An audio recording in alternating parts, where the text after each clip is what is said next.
সুপ্রিয় দর্শক, আজকে আবারও চলে এসেছি তোমাদের মাঝে আরেকটি রেসিপি নিয়ে। আজকে আমি তৈরি করছি বাতাসি মাছের চচ্চড়ি।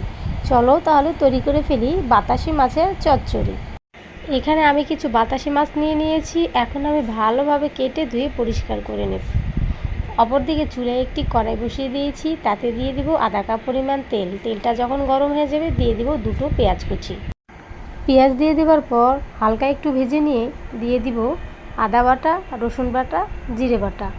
তারপরে দিয়ে দিব 1 চামচ হলুদের গুঁড়ো, 1 চামচ মরিচের গুঁড়ো আর দিয়ে দিব স্বাদ মতো লবণ। লবণটা দিয়ে দেওয়ার পর দিয়ে দিব সামান্য পরিমাণ পানি। এবার আমি নেড়েচেড়ে মশলাটাকে খুব ভালোভাবে কষিয়ে নিচ্ছি। মশলা খুব ভালোভাবে কষিয়ে নিয়েছি। এখন আমি কেটে ধুয়ে নিয়েছি মাছগুলো। এই মাছগুলো আমি মশলার ভিতরে দিয়ে দিচ্ছি। মাছগুলো দিয়ে দেওয়ার পর সামান্য একটু নেড়েচেড়ে দিয়ে দিব সামান্য কিছু পানি দিয়ে আমি 10 মিনিট রান্না করে নিচ্ছি।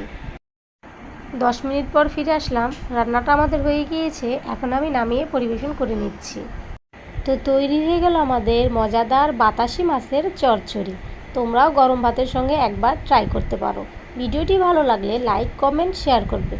সবাই ভালো থেকো। আল্লাহ হাফেজ।